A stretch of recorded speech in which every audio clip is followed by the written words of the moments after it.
Yes മക്കളെ, നമുക്ക് അടുത്ത ചാപ്റ്ററിലേക്ക് പോവാം. തെർമോഡൈനാമിക്സ് കേട്ടോ, +1 തെർമോഡൈനാമിക്സ് ചാപ്റ്ററിനെ കുറിച്ച് ഡിസ്കസ് ചെയ്യാം. യെസ്, എന്താണ് തെർമോഡൈനാമിക്സ് എന്ന് ചോദിച്ചു കഴിഞ്ഞാൽ it's a branch of physics which deals with study of heat and conversion of heat into other forms of energy. അതായത് ഹീറ്റിനെ കുറിച്ചും ഹീറ്റ് മറ്റൊരു എനർജി ഫോമിലേക്ക് മറ്റൊരു എനർജി ഫോമിലേക്ക് കൺവേർട്ട് ചെയ്യുന്നതിനെ കുറിച്ചുള്ള സ്റ്റഡിയാണ് എന്ത് മക്കളെ, തെർമോഡൈനാമിക്സ്. ഓക്കെ, അപ്പോ it's a branch of physics which deals with the study of heat and conversion of heat into other forms of energy. അതാണ് തെർമോഡൈനാമിക്സ്. ഓക്കെ, തെർമോഡൈനാമിക്സിൽ നമുക്ക് പരിചയപ്പെടേണ്ട കുറച്ച് വാക്കുകൾ സാറ് വെറുതെ എഴുതുന്നു. സോ സിസ്റ്റം എന്താണെന്ന് നമുക്ക് എല്ലാവർക്കും അറിയാം. It is a collection of particle which is under study. അതായത് collection of particle which is under study, അതായത് നമ്മൾ പഠനത്തിന് വിധേയമാക്കുന്ന, അതായത് തെർമോഡൈനാമിക് സ്റ്റഡിക്ക് വിധേയമാക്കുന്ന കളക്ഷൻ ഓഫ് പാർട്ടിക്കിളിനെ നമ്മൾ പറഞ്ഞ പേരാണ് മക്കളെ സിസ്റ്റം. അതറിയാമോ? യെസ്. ഇനി സറൗണ്ടിങ് ആണ്. സറൗണ്ടിങ് എന്താണ്? സറൗണ്ടിങ് എന്ന് ചോദിച്ചു കഴിഞ്ഞാൽ it is a part of universe. Part of universe which can directly influence system.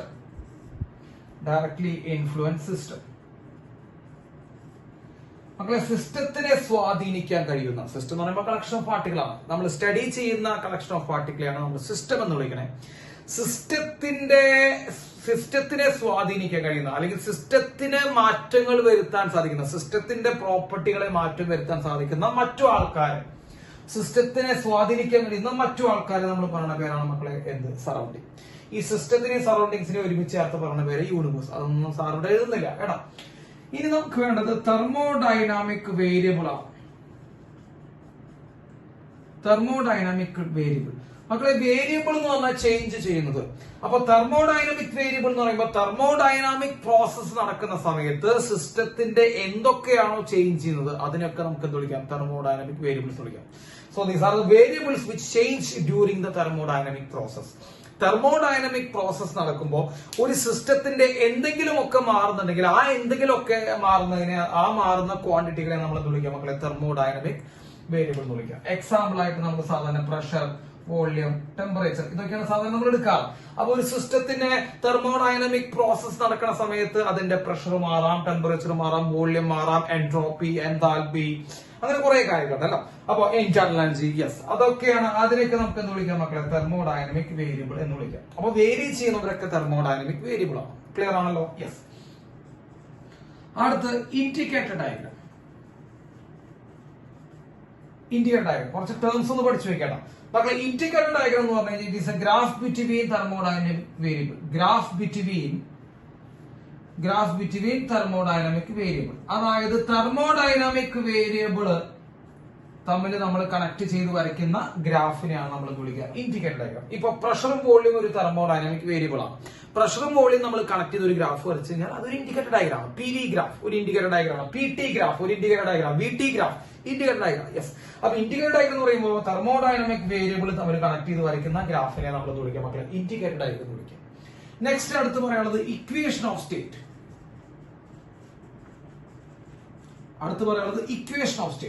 Equation of state എന്ന് പറയുമ്പോൾ it is a equation connecting thermodynamic variable.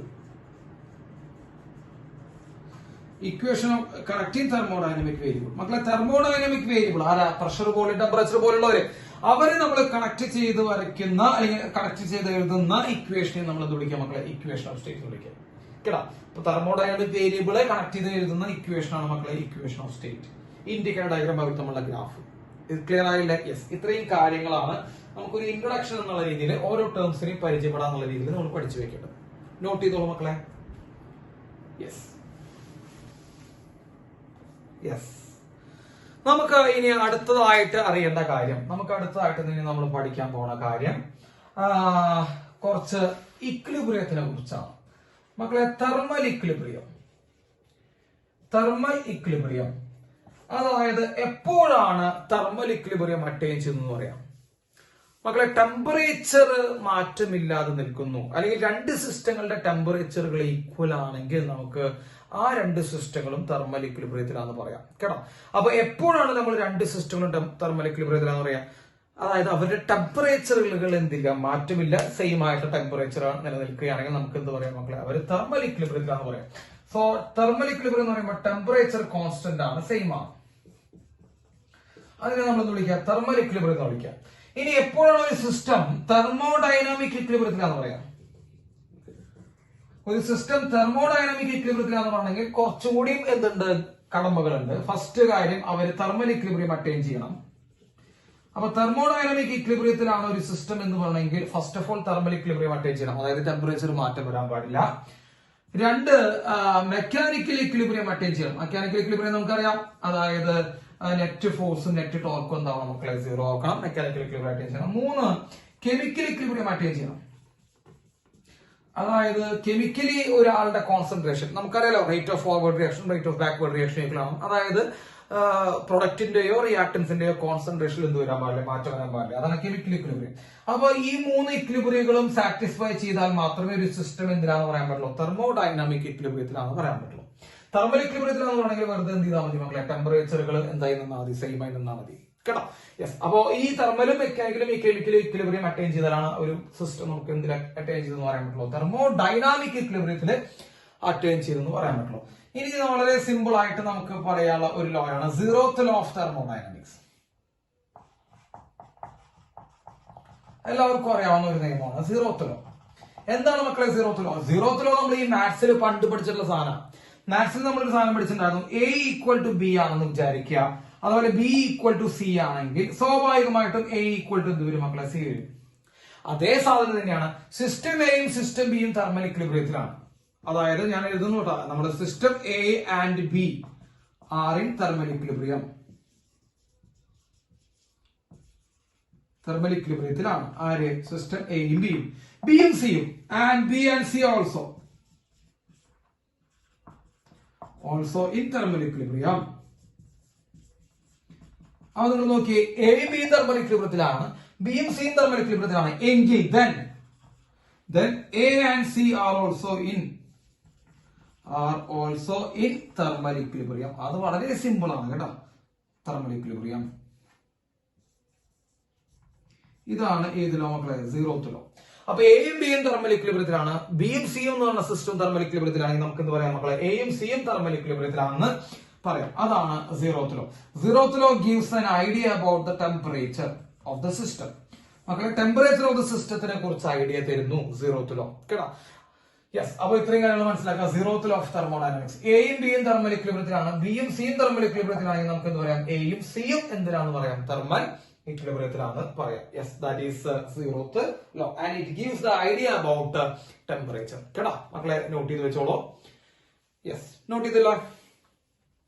ഇനി നമുക്ക് തെർമോഡൈനാമിക്സിൽ അറിയേണ്ട മറ്റു കാര്യം എന്താണെന്ന് വെച്ച് കഴിഞ്ഞാൽ, ഇനി നമുക്ക് അറിയേണ്ട മറ്റു കാര്യം എന്താണെന്ന് വെച്ച് കഴിഞ്ഞാൽ മക്കളെ, ഇന്റേണൽ എനർജിയാണ്. So what is internal energy? മക്കളെ ഇന്റേണൽ എനർജി എന്ന് പറയുമ്പോൾ it is a sum of all possible energy of system. ഒരു സിസ്റ്റത്തിനുള്ളിലുള്ള പാർട്ടിക്കിൾ ഓഫ് സിസ്റ്റം എഴുതിക്കോളൂ. Yes, particle of system. ഒരു സിസ്റ്റത്തിന്റെ ഉള്ളിലുള്ള പാർട്ടിക്കിൾസിന്റെ എല്ലാ ടൈപ്പ് എനർജികളുടെയും സമ്മാണ് എന്ത് മക്കളെ, ഇന്റേണൽ എനർജി. ക്ലിയർ ആയില്ലേ? അത്രേ വേണ്ടോ. ഇന്റേണൽ എനർജി ഓഫ് സിസ്റ്റം എന്ന് പറയുമ്പോൾ ഒരു സിസ്റ്റത്തിന്റെ ഉള്ളിലുള്ള എല്ലാ ടൈപ്പ് എനർജി, ഒരു സിസ്റ്റത്തിനുള്ള പാർട്ടിക്കിൾസിന്റെ എല്ലാ ടൈപ്പ് എനർജികളുടെയും സമ്മാണ് internal energy. We cannot find internal energy അല്ലെ, നമുക്ക് ഒരിക്കലും എന്ത് ചെയ്യാൻ പറ്റില്ല മക്കളെ, ഇന്റേണൽ എനർജി കണ്ടുപിടിക്കാൻ പറ്റില്ല. അതായത് ടോട്ടൽ എനർജി നമുക്ക് എന്ത് ചെയ്യാൻ പറ്റില്ല മക്കളെ, കണ്ടുപിടിക്കാൻ പറ്റില്ല. But we can find change in internal energy. നമുക്കറിയാം, we can find change in internal energy. Change in internal energy മാത്രം കണ്ടുപിടിക്കാൻ പറ്റും, അല്ലാതെ ഒരാളുടെ ഇന്റേണൽ എനർജി മൊത്തമായിട്ട് നമുക്ക് എന്ത് ചെയ്യാൻ പറ്റില്ല, ഒരു സിസ്റ്റത്തിന്റെ മൊത്തം ഇന്റേണൽ എനർജി നമുക്ക് എന്ത് ചെയ്യാൻ പറ്റില്ല, കണ്ടുപിടിക്കാൻ പറ്റില്ല. But we can find the change in internal energy. നമുക്ക് എന്ത് ചെയ്യാൻ പറ്റും മക്കളെ, ചേഞ്ച് ഇൻ ഇന്റേണൽ എനർജി കണ്ടുപിടിക്കാൻ പറ്റും. ക്ലിയർ ആയല്ലോ? അപ്പൊ ഇന്റേണൽ എനർജി എന്ന് പറയുമ്പോൾ എല്ലാ ടൈപ്പ് എനർജി, കൈനറ്റിക് വരാം, പൊട്ടൻഷ്യൽ വരാം, കൈനറ്റിക് എനർജി, റൊട്ടേഷൻ വരാം, ട്രാൻസ്ലേഷൻ, എന്തും എല്ലാ ടൈപ്പ് എനർജികളുടെയും സമ്മനെയാണ് മക്കളെ എന്ത് വിളിക്കുക, നമ്മൾ ഇന്റേണൽ എനർജി എന്ന് വിളിക്കുക. അവിടെ നിന്ന് നിങ്ങൾ പഠിച്ചിരിക്കേണ്ട, നിങ്ങൾ ഓർമ്മിച്ചിരിക്കേണ്ട ഒരു കാര്യം എന്താണെന്ന് വെച്ച് കഴിഞ്ഞാൽ, ഐഡിയൽ ഗ്യാസ്. മക്കളെ ഐഡിയൽ ഗ്യാസ് എന്ന് പറഞ്ഞ ഒരു ഗ്യാസിനെ കുറിച്ച് നിങ്ങൾ ഒരു തിയററ്റിക്കൽ ഒരു കോൺസെപ്റ്റിനെ കുറിച്ച് കേട്ടിട്ടുണ്ടാവും. Ideal gas. മക്കളെ ഐഡിയൽ ഗ്യാസിന്റെ പ്രത്യേകത there is no force of attraction. There is no force of attraction. അതായത് ഐഡിയൽ ഗ്യാസിന്റെ മോളിക്യൂളിൽ എന്തുണ്ടാവില്ല മക്കളെ? അട്രാക്റ്റീവ് ഫോഴ്സ് ഇല്ല. ഗ്യാസ് മോളിക്യൂളുകൾ തമ്മിൽ attractive force ഇല്ലാത്തവരാണ് ideal gas.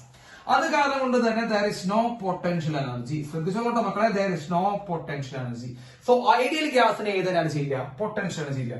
So kinetic energy മാത്രമല്ലോ. സോ ഇന്റേണൽ എനർജി എന്ന് പറയുന്നത് മക്കളെ, internal energy is purely kinetic. Is purely kinetic.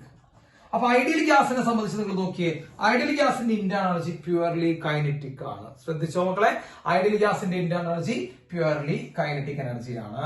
അപ്പൊ കൈനറ്റിക് എനർജിയാണ് ഐഡിയൽ ഗ്യാസിനെ സംബന്ധിച്ച് internal energy. Is that clear? Yes. അപ്പോ internal energy of ideal gas purely kinetic ആണ്. കാരണം ഇത് പറയാനുള്ള കാരണം നമ്മൾ എടുക്കുന്ന സിസ്റ്റങ്ങളൊക്കെ ഐഡിയൽ ഗ്യാസിന്റെ. നമ്മൾ സാധാരണ എടുക്കുന്ന ഇന്ന് നമ്മൾ തിയററ്റിക്കൽ പഠിക്കാൻ പോകുന്ന എല്ലാ സിസ്റ്റങ്ങളും ഐഡിയൽ ഗ്യാസ് കൊണ്ട് ഉണ്ടാക്കിയ സിസ്റ്റങ്ങളാണ്. അപ്പൊ ഐഡിയൽ ഗ്യാസ് കൊണ്ട് ഉണ്ടാക്കിയ സിസ്റ്റത്തിനാണെങ്കിൽ ഏത് എനർജി ഇല്ല? പൊട്ടൻഷ്യൽ എനർജി ഇല്ല. ഏത് എനർജി മാത്രമല്ലോ? കൈനറ്റിക് എനർജി മാത്രമല്ലോ. ഈ കൈനറ്റിക് എനർജി ആണെങ്കിൽ ആരെ ഡിപ്പെൻഡ് ചെയ്യുന്നത് മക്കളെ? ടെമ്പറേച്ചറെ ഡിപ്പെൻഡ് ചെയ്യുന്നത്. നമ്മൾ പഠിപ്പിച്ചിട്ടുണ്ട് ടെമ്പറേച്ചർ എന്ന് പറഞ്ഞു കഴിഞ്ഞാൽ it is A measure of average kinetic energy. What is temperature? Temperature is a measure of average kinetic energy. അപ്പൊ ടെമ്പറേച്ചറെ ഡിപ്പെൻഡ് ചെയ്തിട്ടാണ് കൈനറ്റിക് എനർജി നിൽക്കണേ. കൈനറ്റിക് എനർജി ആണ് ഇന്റേണൽ എനർജി. സോ നമുക്ക് എന്ത് പറയാൻ പറ്റും? Internal energy of an ideal gas is depending on temperature. അപ്പൊ internal energy of an ideal gas ആരെ ഡിപ്പെൻഡ് ചെയ്തിരിക്കുന്നു മക്കളെ? ടെമ്പറേച്ചറിനെ ഡിപ്പെൻഡ് ചെയ്തിരിക്കുന്നു. അപ്പൊ അങ്ങനെ ഒരു പ്രശ്നം, delta T equal to 0. Change in temperature 0 ആണെങ്കിൽ മക്കളെ ടെമ്പറേച്ചറിൽ ചേഞ്ച് ഇല്ല. നോക്കട്ടെ, ടെമ്പറേച്ചറിൽ ചേഞ്ച് ഇല്ലെങ്കിൽ ചേഞ്ച് ഇൻ കൈനറ്റിക് എനർജി ഇല്ല. കാരണം temperature is a measure of average kinetic energy. So if there is no change in temperature, that means there is no change in kinetic energy. And in the case of an ideal gas, internal energy is also purely in kinetic nature. Then we can say that there is no change in internal energy. അപ്പൊ ടെമ്പറേച്ചറിൽ change ഇല്ലെങ്കിൽ internal എനർജിയിൽ change ഉണ്ടാവില്ല ideal ഗ്യാസിന്. അപ്പൊ നമ്മളിവിടെ പഠിക്കുന്ന എല്ലാ സിസ്റ്റങ്ങളും എന്താണ് മക്കളെ? ഐഡിയൽ ഗ്യാസ് ആയതുകൊണ്ട് നമുക്ക് ഈ സാധനം ഇടയ്ക്കിടയ്ക്ക് ആവശ്യം വരും. ഇന്റേണൽ എനർജിയിൽ എന്തുണ്ടാവില്ല മക്കളെ? ചേഞ്ച് ഉണ്ടാവില്ല. ടെമ്പറേച്ചറിൽ എന്തില്ലെങ്കിൽ ചേഞ്ച് ഇല്ലെങ്കിൽ. യെസ്. അപ്പൊ നോട്ട് ചെയ്ത് വെക്കുക, internal energy is sum of all possible energy. Clear ആയില്ലേ? യെസ്. ഓക്കെ, നോട്ട് ചെയ്തു. ഇനി അടുത്തത് നമുക്ക് പഠിക്കാനുള്ളത്, ഇന്റേണൽ എനർജി കഴിഞ്ഞിട്ട് അടുത്ത് പഠിക്കാനുള്ളത് വർക്ക് ഡൺ ആണ് കേട്ടോ മക്കളെ. Work done. Yes, work done. നന്നായിട്ട് ശ്രദ്ധിച്ചിരിക്കുക കേട്ടോ. Work done. യെസ് മക്കളെ, വർക്ക് ഡണ്ണിന്റെ ഇക്വേഷൻ ശ്രദ്ധിക്കട്ടോ. വർക്കിന് പല ഇക്വേഷൻസ് ഉണ്ട്. നമുക്ക് ആ ഇക്വേഷൻസ് നോക്കാം. ഞാൻ ആദ്യം ഇക്വേഷൻ പറഞ്ഞുതരാം മക്കളെ. ഒരു സിസ്റ്റം ചെയ്യുന്ന വർക്ക് അല്ലെങ്കിൽ ഒരു സിസ്റ്റത്തിനെ മാനേജ് ചെയ്യുന്ന വർക്ക് എന്ന് പറയുന്നത് P into delta V ആണ്. നമ്മൾ എല്ലാവരും കേട്ടിട്ടുള്ള equation work done is equal to pressure into change in volume. ഇതാണ് ഇക്വേഷൻ നമ്പർ 1. ഒരു രീതിയിൽ കണ്ടുപിടിക്കാം. Work done is equal to pressure into volume. അല്ലെങ്കിൽ ഇങ്ങനെ പറയാം, pressure into final volume minus initial volume. അല്ലെ? ക്ലിയർ ആണല്ലോ മക്കളെ? ഡെൽറ്റ വി എന്ന് പറയുന്നത് ചേഞ്ച് ഇൻ വോളിയം എന്ന് പറയുന്നത് final volume minus initial volume ആണ്. So work done is equal to എന്ത് പറയാം? Work done is equal to pressure into delta V final volume minus initial volume. അല്ലെങ്കിൽ നമുക്ക് ഇങ്ങനെയും എഴുതാം മക്കളെ, work done is equal to integral P D V. നമുക്കറിയാം ഇങ്ങനെ എഴുതാൻ പറ്റും, ഇന്റഗ്രൽ പി ഡി വി. ഇപ്പൊ പ്രഷർ ഒരു ഫംഗ്ഷൻ ആയി തരികയാണെങ്കിൽ pressure is given as a function of volume കേട്ടോ. പ്രഷർ ഒരു ഫംഗ്ഷൻ ആയിട്ടൊക്കെ നമുക്ക് തരികയാണെങ്കിൽ വർക്ക് കണ്ടുപിടിക്കാൻ ചോദിച്ചാൽ നിങ്ങൾ എന്ത് ചെയ്യണം മക്കളെ? ഇന്റഗ്രൽ പി ഡി വി ചെയ്യാം.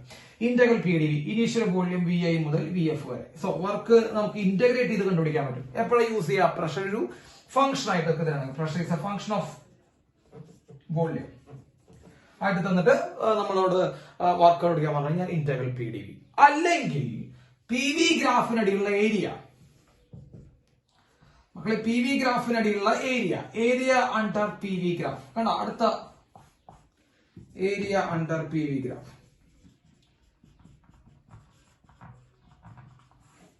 ഇതാണ് വർക്കിന്റെ ഇക്വേഷൻ. അപ്പൊ മക്കളെ, വർക്കിന് 3 ടൈപ്പ് ഇക്വേഷൻ തൽക്കാലം നമ്മൾ പറഞ്ഞു വെച്ചിട്ടുണ്ട്. ബാക്കി ഇനി ഉണ്ടെങ്കിൽ നമുക്ക് വഴിയിൽ പറയാം. So P delta V pressure into change in volume, pressure into final volume minus initial volume, അല്ലെങ്കിൽ ഇന്റഗ്രൽ പി ഡി വി, അല്ലെങ്കിൽ area under P V graph. P V graph തന്നിട്ട് വർക്ക് കണ്ടുപിടിക്കുകയാണെങ്കിൽ അതിനടിയിലുള്ള area under P V graph ആണ് work. Okay, അപ്പൊ ഇത് not ചെയ്ത് മക്കളെ, വർക്കിന്റെ ഇക്വേഷൻ നോട്ട് ചെയ്യും. എന്നിട്ട് ഒരു കാര്യം സാറ് പറയും, അത് ശ്രദ്ധിച്ച് മനസ്സിലാക്കിക്കോളൂ. വർക്കിന്റെ ഇക്വേഷൻ നോട്ട് ചെയ്തില്ലേ? യെസ്. ഇതില് ഒരു കാര്യം നിങ്ങൾക്ക് പറയാനുള്ളത്, work done on the system work done on the system. മക്കളെ അതിന്റെ മീനിങ് എന്താണെന്ന് അറിയോ? Work done on the system. എല്ലാവരും ശ്രദ്ധിക്കട്ടോ.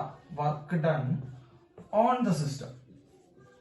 എന്താണ് work done on the system എന്ന് പറയുമ്പോൾ? സിസ്റ്റത്തിന്റെ മുകളിലേക്ക് വർക്ക് ചെയ്യുക, അല്ലെ? സിസ്റ്റത്തിന്റെ മുകളിലേക്ക് വർക്ക് ചെയ്യുക. നോക്കൂ, ഇതാണ് ഒരു സിസ്റ്റം. മക്കളെ, സിസ്റ്റം എന്ന് പറയുമ്പോൾ കളക്ഷൻ ഓഫ് പാർട്ടിക്കിൾ. അതപ്പോ ഒരു സിലിണ്ടറിൽ നമ്മൾ ഒരു പിസ്റ്റൺ എടുത്തിരിക്കുന്നു. ഇതിന്റെ ഉള്ളിൽ കുറെ എന്തുണ്ട് മക്കളെ? പാർട്ടിക്കിൾസ് ഉണ്ട്. Suppose it is ideal gas. ഞാൻ പറഞ്ഞല്ലോ, സിസ്റ്റം ആയിട്ട് നമ്മൾ കൺസിഡർ ചെയ്യുക ഐഡിയൽ ഗ്യാസ് ആണ്. സോ ഇതാണ് system. Work done on the system എന്ന് പറയുമ്പോൾ സിസ്റ്റത്തിന്റെ മുകളിലേക്ക് വർക്ക് ചെയ്യുക. സിസ്റ്റത്തിന്റെ മുകളിലേക്ക് വർക്ക് ചെയ്യുക എന്ന് പറയുമ്പോൾ നമ്മൾ ഈ പിസ്റ്റൺ എന്ത് ചെയ്യുക? താഴേക്ക് തള്ളുക. അതാണ് അതിന്റെ അർത്ഥം. So work done on the system എന്ന് പറയുമ്പോൾ നമ്മൾ സിസ്റ്റത്തിന്റെ മുകളിലേക്ക് വർക്ക് ചെയ്യുക. നമ്മളൊരു സിസ്റ്റത്തിന്റെ മുകളിലേക്ക് വർക്ക് ചെയ്യുക എന്ന് പറയുമ്പോൾ മക്കളെ ഈ പിസ്റ്റൺ താഴേക്ക് തള്ളുക. അപ്പൊ എന്താ സംഭവിക്കുക മക്കളെ? നിങ്ങൾ ഒരൊറ്റ കാര്യം നോക്കി വെച്ചോളൂ, വോളിയം ഡിക്രീസ് ആ ചെയ്യാം. So work done on the system എന്ന് പറയുമ്പോൾ മക്കളെ എന്താ? വോളിയം ഡിക്രീസ് ആണ്. അപ്പൊ വോളിയം കുറയുന്നത് work done on the system ആണ്. അപ്പോ ഡെൽറ്റ വി എന്ത് വരും മക്കളെ? നെഗറ്റീവ് വരും. ചേഞ്ച് ഇൻ വോളിയം നെഗറ്റീവ് വരും, കാരണം വോളിയം കുറയാണ്. ചേഞ്ച് ഇൻ വോളിയം നെഗറ്റീവ് വരും. സോ വർക്കിന്റെ ഇക്വേഷൻ പറയാം, work is equal to P delta V എന്നാണ്. അതിൽ ഡെൽറ്റ വി നെഗറ്റീവ് വന്നു കഴിഞ്ഞാൽ വർക്കും നെഗറ്റീവ് വരും. So work done on the system negative ആണ് മക്കളെ. Work done on the system negative ആണ്. ശ്രദ്ധിച്ചോ, വോളിയം കുറയാ ചെയ്യണം. Work done by the system പറഞ്ഞോ, ബൈ ദ സിസ്റ്റം. അപ്പൊ ഇവിടെ കംപ്രഷൻ നടക്കുന്നു മക്കളെ. കംപ്രഷൻ എന്ന് പറഞ്ഞാൽ അർത്ഥം work done on the system, volume കുറയുന്നു. Work done by the system എന്ന് പറയുമ്പോൾ സിസ്റ്റം വർക്ക് ചെയ്യുക. സിസ്റ്റം വർക്ക് ചെയ്യുമ്പോൾ പിസ്റ്റൺ മുകളിലേക്ക് പോവാ ചെയ്യാം. ഓക്കെ, അപ്പോൾ നമ്മൾ ഇതാണ് സിസ്റ്റം എന്ന് വിചാരിക്കുക. Work done by the system എന്ന് പറയുമ്പോൾ മക്കളെ ഈ സിസ്റ്റം പോയിട്ട് ഈ പിസ്റ്റണെ പുറത്തേക്ക് തള്ളുക ചെയ്യാം. സോ പിസ്റ്റൺ ഈസ് മൂവിങ് അപ്പോൾ. അപ്പൊ എന്താ ചെയ്യാം മക്കളെ? വോളിയം കൂടുക ചെയ്യാം. എക്സ്പാൻഷൻ നടക്കുന്നു കേട്ടോ. എക്സ്പാൻഷൻ നടക്കുന്നു. ഡെൽറ്റ വി എന്തായി നിൽക്കുന്നു? പോസിറ്റീവ് നിൽക്കുന്നു. വർക്ക് എന്തായി വരുന്നു മക്കളെ? പോസിറ്റീവ് വരുന്നു. ശ്രദ്ധിച്ചോ? അപ്പൊ വർക്ക് പോസിറ്റീവ് ആയപ്പോഴാണ് work done by the system. Work done by the system നടക്കുമ്പോൾ എന്താ ചെയ്യാം മക്കളെ? വോളിയം എക്സ്പാൻഡിങ്, എക്സ്പാൻഷൻ നടക്കും, വോളിയം കൂടും. Work done on the system നടക്കുമ്പോൾ എന്താ ചെയ്യാം? വോളിയം കുറയും, കംപ്രഷൻ നടക്കും. വർക്ക് എന്താണ് മക്കളെ? നെഗറ്റീവ് ആണ്. ക്ലിയർ ആയില്ലേ മക്കളെ? ഇത് നോട്ട് ചെയ്ത് വെച്ചില്ലേ? നോട്ട് ചെയ്ത് വെച്ചില്ലേ? Yes, okay. അപ്പൊ ഇത് നോട്ട് ചെയ്ത് വെക്കാം. വർക്കിന്റെ പോസിറ്റീവ് നെഗറ്റീവ് എപ്പോഴും ഉണ്ടാവും. നമുക്കുള്ള കാര്യങ്ങൾ ഒന്ന് നോട്ട് ചെയ്ത് വെക്കുന്നത് വളരെയധികം നല്ലതാണ്. മനസ്സിലാവാൻ വേണ്ടി നിങ്ങൾക്ക് യൂസ് ചെയ്യാം. അപ്പോ വോളിയം കൂടുകയാണെങ്കിൽ വർക്ക് പോസിറ്റീവ് ആണ്. ഞാൻ എന്താ കാണിച്ചുതരാം. നോക്കൂ, ഗ്രാഫിക്കലി സാറ് കാണിച്ചുതരാം. നോക്ക്, പ്രഷർ, വോളിയം. മക്കൾ ഇങ്ങനെ ഒരു ഗ്രാഫ് വന്നു. ഇങ്ങനെ ഒരു ഗ്രാഫ് വന്നു. നിങ്ങൾ ഈ ഗ്രാഫ് ഒന്ന് പരിശോധിച്ച് നോക്കിക്കുകയും മക്കളെ ഡെൽറ്റ വി ഈക്വൽ ടു 0 ആണ്. കാരണം വോളിയത്തിൽ ചേഞ്ച് ഇല്ല. ഏത് കൊച്ചുകുട്ടിക്ക് മനസ്സിലാവും? വോളിയത്തിൽ സ്ട്രേറ്റ് ലൈൻ ആണ്. Delta V equal to 0. മക്കളെ ഡെൽറ്റ വി ഈക്വൽ ടു 0 ആണെങ്കിൽ ഈ കേസിൽ വർക്ക് ഇല്ല. Work equal to 0. ക്ലിയർ ആയില്ലേ? Work equal to 0. ഇനി ഈ കേസ് നോക്കാം. പി വി ഇങ്ങനെയാണ് പ്രോസസ് എന്നാണ്. ഇപ്പൊ നമുക്ക് ഇത് എ ടു ബി എന്ന് പറയാം. സോ എ ടു ബി എന്ന് പറഞ്ഞ പ്രോസസിന്റെ ആരോ മാർക്ക് ശ്രദ്ധിക്കും മക്കളെ. എ ടു ബി ഇങ്ങോട്ടാ പോണേ. അപ്പൊ പ്രോസസ് ഇങ്ങോട്ട് നടക്കണേ മക്കളെ. ഇങ്ങോട്ട് നടക്കുന്ന പറയുമ്പോൾ വോളിയം എന്താ ചെയ്യുക? കൂടാ ചെയ്യുക. കോമൺ സെൻസ് ആണ് അല്ലെ? ഇങ്ങോട്ട് പോകുമ്പോ വോളിയം കൂടാ ചെയ്യുക. സോ എ ടു ബി എന്ന് പറയുമ്പോൾ വോളിയം എന്താ ചെയ്യണം മക്കളെ? കൂടാ ചെയ്യണേ. വോളിയം കൂടുമ്പോൾ ഡെൽറ്റ വി പോസിറ്റീവ് ആണ്. അപ്പൊ വർക്ക് എന്താണ് മക്കളെ? വർക്ക് പോസിറ്റീവ് ആണ്. Work done by the system. അപ്പൊ ഈ process work done by the സിസ്റ്റത്തെ കാണിക്കുന്ന പ്രോസസ്സാണ്. ഇനി അതേപോലെ പി വി ഗ്രാഫിൽ ഇങ്ങനെ വന്നു കഴിഞ്ഞാൽ ഇങ്ങോട്ടാണ് മാർക്ക് വന്നു കഴിഞ്ഞാൽ നിങ്ങൾക്ക് ശ്രദ്ധിച്ചു നോക്കട്ടോ. ആരോ മാർക്കിനൊക്കെ റോൾ ഉണ്ട് കേട്ടോ. അപ്പൊ ഇങ്ങോട്ട് വരുമ്പോ എന്താ പറയുക മക്കളെ? ഇത് B to A. B to A വരുമ്പോ എന്താ ചെയ്യുന്നത് മക്കളെ? വോളിയം കുറയാണ് ചെയ്യുന്നത്. Use your common sense. അപ്പൊ ഡെൽറ്റ ബി എന്തായിരിക്കും മക്കളെ? നെഗറ്റീവ് ആയിരിക്കും. വർക്ക് എന്തായിരിക്കും? വർക്ക് നെഗറ്റീവ് ആയിരിക്കും. ക്ലിയർ ആയോ? ഇതാണ് വർക്കിനെ കുറിച്ച് എനിക്ക് നിങ്ങളോട് പറഞ്ഞുതരാനുള്ളത്. ക്ലിയർ? യെസ്, നോട്ട് ചെയ്തോളൂ മക്കളെ. യെസ്, അപ്പൊ വർക്ക് പരിപാടി കഴിഞ്ഞു. ഇനി ഫസ്റ്റ് ലോ ഓഫ് തെർമോഡൈനാമിക്സ് അടുത്ത് കേട്ടോ. ഇപ്പൊ വർക്ക് കഴിഞ്ഞു, ഇന്റർനർജി കഴിഞ്ഞു, പിന്നെ ഹീറ്റ് ഞാൻ പ്രത്യേകിച്ച് പറയുന്നില്ല. യെസ്, അടുത്ത് നമുക്ക് പഠിക്കാനുള്ളത് first law of thermodynamics. First law of thermodynamics എന്ന് പറയുമ്പോൾ എനർജി കൺസർവേഷൻ ആണ് നമ്മൾ ഉദ്ദേശിക്കുന്നത്. Energy can neither be created nor be destroyed. അതായത് ഞാൻ സ്റ്റേറ്റ്മെന്റ് ആദ്യം നമുക്ക് ഇക്വേഷൻ എഴുതിക്കാം. Delta Q equal to delta U plus P delta V. ഇതാണ് ഫസ്റ്റ് ലോന്റെ ഇക്വേഷൻ. അതിൽ ഡെൽറ്റ ക്യൂ എന്ന് പറയുമ്പോൾ amount of heat supplied. Heat supplied അല്ലെങ്കിൽ ഹീറ്റ് സപ്ലൈഡ് അല്ലെങ്കിൽ ഹീറ്റ് അബ്സോർബ്. അതായത് സിസ്റ്റത്തിന് കൊടുക്കുകയോ സിസ്റ്റം വിട്ട് കളയുകയോ ചെയ്യുന്നത്. അപ്പൊ സപ്ലൈഡ് ഓർ നമുക്ക് മറ്റേ റിലീസിങ് എന്ന് എഴുതിയാൽ മതി, കുഴപ്പമില്ല. അപ്പോ ഡെൽറ്റ ക്യൂ എന്ന് പറയുമ്പോൾ ഹീറ്റാണ്, അതായത് സിസ്റ്റത്തിന് കൊടുക്കുകയോ അല്ലെങ്കിൽ സിസ്റ്റത്തിൽ നിന്ന് വാങ്ങിക്കുകയോ ചെയ്യുന്നത് കേട്ടോ. അപ്പോ ഡെൽറ്റ ക്യൂ ഹീറ്റാണ്. ഡെൽറ്റ എന്ന് പറയുമ്പോൾ ചേഞ്ച് ഇൻ ഇന്റേണൽ എനർജി സിസ്റ്റത്തിന്റെ. പി ഡെൽറ്റ എന്ന് പറയുമ്പോൾ മക്കളെ വർക്കാണ്. അപ്പോ പല രീതിയിൽ ഇതിനെ ഇന്റർപ്രറ്റ് ചെയ്യാം. നമ്മൾ കുറച്ച് സിസ്റ്റത്തിന് ഒരു ഹീറ്റ് കൊടുത്തു എന്ന് വിചാരിക്കാം. നമ്മളൊരു സിസ്റ്റത്തിന് ഒരു ഹീറ്റ് കൊടുക്കുകയാണെങ്കിൽ ആ ഹീറ്റ് എന്ന് പറയുന്നത് ഇന്റേണൽ ചേഞ്ചോ വർക്കോ ആയിട്ട് മാറും. Heat is given to the system, that heat is utilized as change in internal energy and work കേട്ടോ. അപ്പോ ഇന്റേണൽ എനർജിയിൽ ചേഞ്ച് ഉണ്ടാക്കാനോ വർക്കോ ആക്കിയിട്ട് കളയാ സിസ്റ്റം ആ ഹീറ്റിനെ ഉപയോഗിക്കും കേട്ടോ. അല്ലെങ്കിൽ തിരിച്ചും പറയാട്ടാ, അതിലത്തെ ഇന്റേണൽ എനർജിയോ വർക്കോ എടുത്തിട്ട് സിസ്റ്റം ഹീറ്റിനെ പുറത്തേക്ക് കളയും. എന്തുവേണമെങ്കിൽ പറയാം, അതാണ് ഇതിന്റെ പ്രത്യേകത. അപ്പൊ ഫസ്റ്റ് ഓഫ് തെർമോഡൈനാമിക്സ് നമ്മളെ എനർജി കൺസർവേഷൻ സൂചിപ്പിക്കണം. Energy can either be created nor be destroyed. അതായത് ഹീറ്റ് അവിടെ കൊടുക്കുന്നുണ്ടെങ്കിൽ അത് വർക്കായിട്ടോ ചേഞ്ച് ഇൻ എനർജി ആയിട്ടോ മാറിയിട്ടുണ്ടാവും. അല്ലെങ്കിൽ ഹീറ്റ് പുറത്തേക്ക് വിടുന്നുണ്ടെങ്കിൽ മക്കളെ, ഒരു സിസ്റ്റം ഹീറ്റ് പുറത്തേക്ക് വിടുന്നുണ്ടെങ്കിൽ അതിന്റെ അർത്ഥം എന്താ, അവിടെ ഒന്നുകിൽ ഇന്റേണൽ എനർജി എന്ത് ചെയ്തിട്ടുണ്ടാവും മക്കളെ, കുറഞ്ഞിട്ടുണ്ടാവും. ഓക്കെ, അപ്പൊ അങ്ങനെയാണ് അതിന്റെ അർത്ഥം വരുന്നത്. Delta Q delta U plus P delta V. അപ്പൊ ഇതാണ് ഫസ്റ്റ് ലോ ഓഫ് തെർമോഡൈനാമിക്സ്. എല്ലാവരും ഒന്ന് നോക്കി വെക്കണം. ഫസ്റ്റ് ലോ ഓഫ് തെർമോഡൈനാമിക്സ് അതാണ്. ക്ലിയർ ആയില്ലേ? യെസ്. ഇനി നമുക്ക് പഠിക്കാനുള്ള ഒരു ചെറിയൊരു ഭാഗം കൂടി സാറ് പറഞ്ഞുതരാം. യെസ്, നമുക്ക് ഞാൻ അടുത്ത് പഠിക്കാനുള്ളത് സൈക്ലിക് പ്രോസസ് ആണ്. Cyclic process. സൈക്ലിക് എന്ന് പറഞ്ഞ വാക്കിന്റെ അർത്ഥം തന്നെ നിങ്ങൾക്കറിയാം, തുടങ്ങിയ സ്ഥലത്തേക്ക് തന്നെ തിരിച്ചെത്തുക. സൈക്കിൾ അല്ലെ, കാർബൺ സൈക്കിൾ, നൈട്രജൻ സൈക്കിൾ, നമ്മൾ പല പ്രാവശ്യവും കേട്ടിട്ടുണ്ടാവും, ഓരോ സൈക്കിളുകൾ കേട്ടിട്ടുണ്ടാവും. അപ്പോ സൈക്കിൾ എന്ന് പറയുമ്പോൾ എന്താ മക്കളെ, തുടങ്ങിയ സ്ഥലത്തേക്ക് തന്നെ തിരിച്ചെത്താം. അപ്പൊ സൈക്ലിക് പ്രോസസ് എന്ന് പറയുമ്പോൾ എന്താ, system returns to initial state. System returns to initial state after several process, after completing several process. അതായത് കുറച്ച് പ്രോസസ്സുകൾ കംപ്ലീറ്റ് ചെയ്തതിന് ശേഷം, കുറച്ച് പ്രോസസ്സുകൾ കംപ്ലീറ്റ് ചെയ്തിട്ട് സിസ്റ്റം പഴയ സ്റ്റേറ്റിലേക്ക് തന്നെ എന്ത് ചെയ്യാണ് മക്കളെ, തിരിച്ചെത്തുകയാണെങ്കിൽ that kind of process is known as cyclic process. അത്തരം പ്രോസസ്സുകളെ സാർ എന്താ പറയുക, സൈക്ലിക് പ്രോസസ് എന്നാ വിളിക്കുക. സിസ്റ്റം പഴയ സ്ഥലത്തേക്ക് തന്നെ എന്ത് ചെയ്യണമെങ്കിൽ മക്കളെ തിരിച്ചു വരികയാണെങ്കിൽ അത്തരം പ്രോസസ്സുകളെ സൈക്ലിക് പ്രോസസ്. ഇപ്പൊ നമ്മളൊരു ഇൻഡിക്കേറ്റർ ഡയഗ്രാം വരയ്ക്കാം. അതിന്റെ പി വി ഗ്രാഫ് സാറിന് വരച്ചു കാണിച്ചതാ. നോക്കൂ, P V graph. P V graph ആണ് സാർ പറയുന്നത് കേട്ടോ. ഇവിടെ നിന്ന് സ്റ്റാർട്ട് ചെയ്യുന്ന ഒരു സിസ്റ്റം എ എന്ന് പറയുന്ന ഒരു പോയിന്റ് നിന്ന് സ്റ്റാർട്ട് ചെയ്യും. അപ്പൊ ഇനീഷ്യൽ പോയിന്റ് എ ആണ്. ഇനീഷ്യൽ പോയിന്റ് എ എന്ന് പറയുമ്പോൾ അവിടുത്തെ പ്രഷർ പി എയും ബി എയും ആണ്. അത്രേ ഉള്ളൂ. നിങ്ങൾ പ്രഷറും വോളിയം മാത്രം നോക്കിയാൽ മതി. നമ്മൾ പി വി ഗ്രാഫ് ആണ് വരയ്ക്കുന്നത്. ഇവിടുന്ന് അങ്ങനെ സിസ്റ്റം മറ്റൊരു പോയിന്റിലേക്ക് പോയി, ബി എന്ന് പറയുന്ന പോയിന്റിലേക്ക് പോയി. മക്കളെ ബി എന്ന് പറഞ്ഞ പോയിന്റിലെ പ്രഷറും വോളിയം വേറെ ഉണ്ടാവും. അതായത് it is P B and V V. പ്രഷറും വോളിയം ചേഞ്ച് ചെയ്തു. അപ്പൊ എയിൽ നിന്ന് എവിടേക്ക് പോയി മക്കളെ, ബിയിലേക്ക് പോയി. അവിടെ വോളിയം എക്സ്പാൻഡ് ചെയ്തു. വേണ്ട, ഇത് വി ആണ്, ഇത് പി ആണ്. വോളിയം എക്സ്പാൻഡ് ചെയ്തു ബിയിലേക്ക് പോയി.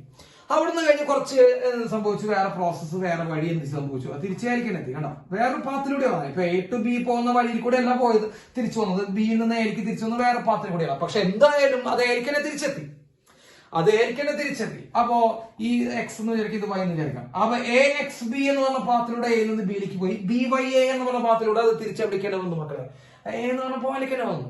അപ്പൊ അത് എയിലേക്ക് തന്നെ തിരിച്ചെത്തി. അതാണ് അതിന്റെ പ്രത്യേകത. എയിലേക്ക് തിരിച്ചെത്തുന്ന എ എന്ന് പറഞ്ഞ പോയിന്റിന് അവിടെ പ്രസക്തിയില്ല. എ എന്ന് പറഞ്ഞാൽ ആ പ്രഷർ, ആ വോള്യത്തിലേക്ക് സിസ്റ്റം എത്തി നടത്താം. അല്ലാണ്ട് ഒരു സിസ്റ്റം ഒരു സ്ഥലത്ത് നിന്ന് നടന്ന് അവിടെ പോയി തിരിച്ച് അവിടേക്ക് എത്തി എന്നല്ല. നിങ്ങൾ സിസ്റ്റം മൂവ് ചെയ്യുന്നൊന്നും വിചാരിക്കരുത്. അപ്പൊ എ എന്ന് പറഞ്ഞ പോയിന്റ് സ്റ്റാർട്ട് ചെയ്യാന്ന് പറയുമ്പോൾ എ എന്നുള്ള പ്രഷർ, എ എന്നുള്ള വോള്യം എന്നുള്ള പോയിന്റ് നിങ്ങൾ എന്നുള്ള കൺസിഡറേഷൻ മാത്രം എടുത്താൽ മതി. അപ്പൊ എയിലെ വോള്യം, എയിലെ പ്രഷർ ഉണ്ടായിരുന്നു. എന്ന് പറഞ്ഞാൽ ഒരു ഇനീഷ്യൽ പ്രഷറും ഇനീഷ്യൽ വോള്യം ഉണ്ടായിരുന്നു. അവിടേക്ക് തന്നെ ആ പ്രഷറും ആ വോള്യത്തിലേക്ക് സിസ്റ്റം എന്ത് ചെയ്തു, തിരിച്ച് എത്തി. കുറച്ച് പ്രോസസ്സുകൾ കംപ്ലീറ്റ് ചെയ്തു. ഇതിനെയാണ് നമ്മൾ എന്ത് വിളിക്കാം മക്കളെ, സൈക്ലിക് പ്രോസസ് എന്ന് വിളിക്കാം. സൈക്ലിക് പ്രോസസ്സിന്റെ ഏറ്റവും പ്രധാനപ്പെട്ട പ്രത്യേകത ചേഞ്ച് ഇൻ എനർജി സീറോ ആണ്. കാരണം തുടങ്ങിയ സ്ഥലത്തേക്ക് തിരിച്ചെത്തി. അപ്പൊ ഏത് തുടങ്ങി അത് തിരിച്ച് എലിങ്ങനെ എത്തിയാറുണ്ട്, ചേഞ്ച് ഇൻ എനർജി ഇല്ല. ഇന്റേണൽ എനർജിയിൽ അവിടെ എന്ത് വരുന്നില്ല മക്കളെ, ചേഞ്ച് വരുന്നില്ല. So delta U equal to zero, very important. അപ്പൊ അവിടെ ഡെൽറ്റ യു എന്താണ് മക്കളെ, സൈക്ലിക് പ്രോസസ്സിൽ സീറോ ആണ്. ഇനി ഒരു കാര്യം സാറ് പറഞ്ഞുതരാം, വർക്ക് ഡൺ ചോദിക്കണ്ട. ഒരു സൈക്ലിക് പ്രോസസ്സ് തന്നിട്ട് വർക്ക് കണ്ടുപിടിക്കാൻ ചോദിച്ചു കഴിഞ്ഞാൽ നിങ്ങൾ ആദ്യം ചെയ്യേണ്ടത് ഏരിയ ഓഫ് ദ ലൂപ്പ് ആണ്. ഇത് എങ്ങനെയാ വന്നതെന്നൊന്നും നമ്മൾ ഇവിടെ പറയുന്നില്ല കേട്ടോ. ഇത് എങ്ങനെ വന്നതെന്ന് പറയുന്നില്ല, അത് എക്സ്പ്ലെയിൻ ചെയ്യാൻ കുറച്ച് സമയം വേണ്ടി വരും. So area of the loop ആണ് ഈ സൈക്ലിക് പ്രോസസ്സിന്റെ വർക്ക് ഡൺ. അപ്പൊ സൈക്ലിക് പ്രോസസ്സിൽ വർക്ക് ഉണ്ട്, ചേഞ്ച് ഇൻ എനർജിയാണ് സീറോ ആയി മാറിയത്. പക്ഷേ വർക്ക് ഉണ്ട് മക്കളെ. വർക്ക് എത്രയാണെന്ന് ചോദിച്ചു കഴിഞ്ഞാൽ അത് എത്ര, ഏരിയ ഓഫ് ദ ലൂപ്പ് ആണ്. ഏരിയ ഓഫ് ദ ലൂപ്പ് കേട്ടോ. ഈ ലൂപ്പിന്റെ ഏരിയ കേട്ടോ. അപ്പൊ എ നിന്ന് ബിയിലേക്ക് പോയി ബി നിന്ന് തിരിച്ചായിരിക്കും കേട്ടോ. അവിടെ ലൂപ്പ് ഉണ്ടായില്ല. ഇതിന്റെ ഏരിയ കണ്ടുപിടിച്ച് കഴിഞ്ഞാൽ നമുക്ക് എന്ത് കിട്ടും മക്കളെ? വർക്ക് ഡൺ കിട്ടും. അപ്പൊ വർക്ക് ഡൺ എന്താണ് മക്കളെ? ഏരിയ ഓഫ് ദ ലൂപ്പ് ആണ്. അപ്പൊ ഒരു സൈക്ലിക് പ്രോസസിന്റെ വർക്ക് കണ്ടുപിടിക്കാൻ നിങ്ങൾ എന്ത് ചെയ്യുക? അവിടെ തന്നിട്ടുള്ള ആ ഷേപ്പിന്റെ ഏരിയ കണ്ടുപിടിച്ചാൽ മതി. പിന്നെ ഒരു കാര്യം നിങ്ങൾ ശ്രദ്ധിക്കേണ്ടത്, ഇവിടെ ഒരു ആരോ മാർക്ക് തന്നിട്ടുണ്ടാവും. ഇവിടെ ഒരു ആരോ മാർക്ക് തന്നിട്ടുണ്ടാവും. ഈ ആരോ മാർക്ക് ക്ലോക്ക് വൈസ് ആണെങ്കിൽ, ശ്രദ്ധിച്ചോളൂട്ടോ മക്കളെ, ആരോ മാർക്ക് ക്ലോക്ക് വൈസ് ആണെങ്കിൽ, ക്ലോക്ക് വൈസ് ആരോ മാർക്ക് ആണെങ്കിൽ വർക്ക് എന്ന് പറയുന്നത് പോസിറ്റീവ് ആണ്. ശ്രദ്ധിക്കുക, വർക്ക് പോസിറ്റീവ് നടണം. ഇപ്പൊ arrow mark anti clock vice ആണെങ്കിൽ അതും കൂടി ഒന്ന് ശ്രദ്ധിച്ചോളൂ. Arrow mark anti clock vice ആണെങ്കിൽ വർക്ക് എന്തെടുക്കണം മക്കളെ? നെഗറ്റീവ് നടക്കണം. Arrow work anti clock vice ആണെങ്കിൽ വർക്ക് നെഗറ്റീവ് നടക്കണം. ക്ലോക്ക് വൈസ് ആണെങ്കിൽ മക്കളെ എന്താണ്? വർക്ക് പോസിറ്റീവ് നടക്കണം. ഇവിടെ ഈ പ്രോസസ്സിൽ ഫസ്റ്റ് ലോ കൊടുക്കുകയാണെങ്കിൽ മക്കളെ, ഫസ്റ്റ് ലോന്റെ ഇക്വേഷൻ നമുക്ക് അറിയാവുന്നതാണ്. Delta Q equal to delta U plus P delta V അല്ലെ? Delta Q equal to delta U plus P delta V. അതിൽ ഡെൽറ്റ യു ഇല്ല, നമ്മൾ പറഞ്ഞല്ലോ, ഡെൽറ്റ യു ഇല്ല. അപ്പൊ delta Q equal to heat equal to work. അപ്പൊ അവിടെ കിട്ടുന്ന ഹീറ്റ് വർക്കായിട്ട് മാറുന്നു, അല്ലെങ്കിൽ വർക്കാണ് ഹീറ്റ് ആയിട്ട് കിട്ടുന്നത് കേട്ടോ. അങ്ങനെ പറയാം. ഓക്കെ. അപ്പോ കൊടുക്കുന്ന ഹീറ്റ് മൊത്തം വർക്കായിട്ട് കിട്ടുന്ന പ്രോസസ്സ് എന്താണ് മക്കളെ? സൈക്ലിക് പ്രോസസ് ആണ്. അങ്ങനെ പറയാനാണെങ്കിൽ yes, delta U equal to എന്താണ് മക്കളെ? 0 ആണ്. സൈക്ലിക് പ്രോസസിന്റെ പ്രത്യേകത അങ്ങനെയാണ്. Okay, right. അപ്പോ എന്താണ് മക്കളെ? ഇത് anticlockwise, so clock vice വരുമ്പോൾ വർക്ക് പോസിറ്റീവ് എടുക്കണം, ആന്റി ക്ലോക്ക് വൈസ് വരുമ്പോൾ എന്തെടുക്കണം മക്കളെ? വർക്ക് നെഗറ്റീവ് എടുക്കണം എന്നുള്ള കാര്യം എല്ലാ കുട്ടികളും ഒന്ന് ശ്രദ്ധിക്കണം. ഇനി ഇതിന്റെ 2-3 എക്സാമ്പിൾസ് സാർ പറഞ്ഞുതരാം. ഓക്കെ. അപ്പൊ വർക്ക് കണ്ടുപിടിക്കാൻ എന്താ ചെയ്യേണ്ട മക്കളെ? വർക്ക് കണ്ടുപിടിക്കാൻ ഏരിയ ഓഫ് ദ ലൂപ്പ് എടുത്താൽ മതി. ഓക്കെ. വർക്ക് കണ്ടുപിടിക്കാൻ area of the loop. Change in ഇന്റർണാലിറ്റി ഉണ്ടോ? ഇല്ല. സൈക്ലിക് പ്രോസസ്സിൽ ചേഞ്ച് ഇൻ ഇന്റർണാലിറ്റി ഇല്ല. അപ്പൊ വർക്ക് കണ്ടുപിടിക്കാൻ പറഞ്ഞു കഴിഞ്ഞാൽ, പക്ഷെ വർക്ക് ഉണ്ട്. വർക്ക് കണ്ടുപിടിക്കാൻ പറഞ്ഞാൽ നിങ്ങൾ എന്ത് ചെയ്യണം മക്കളെ? ഏരിയ ഓഫ് ദ ലൂപ്പ് എടുക്കണം. എന്നിട്ട് വെറുതെ ഏരിയ ഓഫ് ദ ലൂപ്പ് എന്ന് മാത്രം പോരാ, അതിൽ ആരോ മാർക്ക് നോക്കണം. ആരോ മാർക്ക് ക്ലോക്ക് വൈസ് ആണെങ്കിൽ പോസിറ്റീവ് നിർത്തോ, ആന്റി ക്ലോക്ക് വൈസ് ആണെങ്കിൽ നെഗറ്റീവ് നിർത്തോ. ആരോ മാർക്ക് പോസിറ്റീവ് ആണ്, ഐ മീൻ ക്ലോക്ക് വൈസ് ആണെങ്കിൽ പോസിറ്റീവ് നിർത്തോ, ആന്റി ക്ലോക്ക് വൈസ് ആണെങ്കിൽ നെഗറ്റീവ് നിർത്തോ. സാർ ഒരു എക്സാമ്പിൾ എഴുതി തരാം. നോക്കൂ, ഇതൊക്കെ ഇങ്ങനെ പരീക്ഷയ്ക്ക് ചോദിക്കൂട്ടോ. ഒരു പി വി ഗ്രാഫ് വരും. ഇങ്ങനെ ഒരു ട്രയാങ്കിൾ വരും. ട്രയാങ്കിൾ ഒരു cyclic process. It's A cyclic process. ABC. ഇവിടുത്തെ പ്രഷർ P0, ഇവിടുത്തെ പ്രഷർ 2P0, ഇവിടുത്തെ കറസ്പോണ്ടിങ് വോള്യം V0, ഇവിടുത്തെ corresponding volume 2V0, and the arrow mark is in clockwise direction. So what is the work done? മക്കളെ work ചോദിച്ചു. Work വെച്ച് നിങ്ങൾ എന്താ ചെയ്യണ്ടേ? ഏരിയ ഓഫ് ട്രയാങ്കിൾ അല്ലെ? ഏരിയ ഓഫ് ട്രയാങ്കിൾ മക്കളെ, ഏരിയ ഓഫ് ട്രയാങ്കിൾ എന്താ? ഹാഫ് BH ആണ്. ഏരിയ ഓഫ് ട്രയാങ്കിൾ ഇക്വേഷൻ എന്താ? ഹാഫ് BH ആണ്. സോ ഹാഫ് ഇൻറ്റു ബേസ് എത്രയാണ് മക്കളെ? ബേസ് എന്ന് പറയുമ്പോൾ ഈ ദൂരം, ഈ ദൂരമാണ് ബേസ്. അതിന് ഇത് എത്രയാ? 2V0. ഇത് എത്രയാ? V0. അപ്പൊ ഈ ദൂരം എത്രയാ മക്കളെ? ഈ ദൂരം എന്ന് പറയുമ്പോൾ 2V0 minus V0, that is വെറും V0. അപ്പൊ ബേസ് എത്രയാ? V0 ഇൻറ്റു ഹൈറ്റ് എത്രയാ മക്കളെ? ഹൈറ്റ് ഈ ദൂരമാണ്. ഈ ദൂരം എങ്ങനെ കിട്ടുക? ഇതെത്രയാ? 2P0. ഇതെത്രയാ? P0. സോ ഇതെത്രയാ മക്കളെ? 2P0 മൈനസ് P0, വെറും P0. സോ ഇതാണ് work done. Half into V0 P0 ആണ് മക്കളെ എന്ത്? Work done. ഇനി ആരോ മാർക്ക് ശ്രദ്ധിച്ച, ആരോ മാർക്ക് ക്ലോക്ക് വൈസ് ആണ്. So it is positive work. Clear? Yes. അത്രയും സിമ്പിൾ ആണ് മക്കളെ, ഒന്ന് ശ്രദ്ധിച്ചാൽ മതി. അടുത്ത ഗ്രാഫ് സാർ വരയ്ക്കും. നോക്കൂ, റെക്ടാങ്കിൾ ആയിക്കോട്ടെ. റെക്ടാങ്കിൾ ഇത് P0, ഇത് 2P0. ഓക്കെ, ഇത് V0, ഇത് എത്രയാ? 3V0. ഒന്ന് ശ്രദ്ധിക്കട്ടെ, ഞാൻ ഒന്ന് മാറ്റിയിട്ട് 3V0 ആക്കിയിട്ട്. And it is in anticlockwise ഡയറക്ഷനിലാണ് ഇത് ഇതിനെ മൂവ് ചെയ്യുന്നത്. So what is a work done? Work done equal to മക്കളെ, ഏരിയ എന്ന് പറയുമ്പോൾ ലെങ്ത് ഇൻറ്റു ബ്രെഡ്ത്ത് ആണ്. അത് ലെങ്ത് എന്ന് പറയുമ്പോൾ ഇത് 3V0 minus V0, that is 2V0 into breadth എന്ന് പറയുമ്പോൾ മക്കളെ ഇതെന്ന് പറയുമ്പോൾ 2P0 minus P0, that is വെറും P0 മൈനസ് ഇട്ട് കൊടുക്കണം കേട്ടോ. ഇതാണ് area of the cyclic process. ഇനി അതേപോലെ ഒരു ഏരിയ കൂടി നമുക്ക് പറയാം. എന്താ? PV. ഒരു സർക്കിളാണ് ഇവിടെ വന്നിരിക്കുന്നത്. യെസ്, സർക്കിള് ക്ലോക്ക് വൈസ് ആയിക്കോട്ടെ. അപ്പൊ നിങ്ങൾ ശ്രദ്ധിക്കണം, V0 ഇതെന്താണ് മക്കളെ? ഇത് 2V0. ഇതെന്താണ്? ഇത് P0. ഇതെന്താണ്? 2P0. സർക്കിളിന്റെ വർക്ക് ഡൺ ചോദിച്ചിരിക്കണം മക്കളെ. അപ്പൊ ഈ പ്രോസസിന്റെ വർക്ക് വെച്ച് കഴിഞ്ഞാൽ ഏരിയ എന്ന് പറയുമ്പോൾ പൈ ഇൻറ്റു R സ്ക്വയർ. അതിൽ ഒരു റേഡിയസ് പ്രഷറിന് അവകാശപ്പെട്ട, ഒരു റേഡിയസ് വോളിയത്തിന് അവകാശപ്പെട്ട. നിങ്ങൾ വെറുതെ R സ്ക്വയർ എന്ന് പറയുമ്പോൾ ഒരു റേഡിയസ് മാത്രം എടുത്ത് എഴുതുന്നത് pi into R into R എന്ന് എഴുതും. പൈ R സ്ക്വയറിൽ pi into R into R. അതിൽ ഒരു റേഡിയസ് ഇതിനും പ്രഷറിനും ഒരു റേഡിയസ് വോളിയത്തിനുമാണ്. സോ പൈ ഇൻറ്റു മക്കളെ റേഡിയസ് ഓഫ് പ്രഷർ നോക്കും. P0 minus P0. ഈ ഡിസ്റ്റൻസ് അല്ലെ, ഈ ഡിസ്റ്റൻസ് എന്ന് പറയുമ്പോൾ 2P0 മൈനസ് P0 എത്രയാ? വെറും P0. അത് ഡയമീറ്റർ.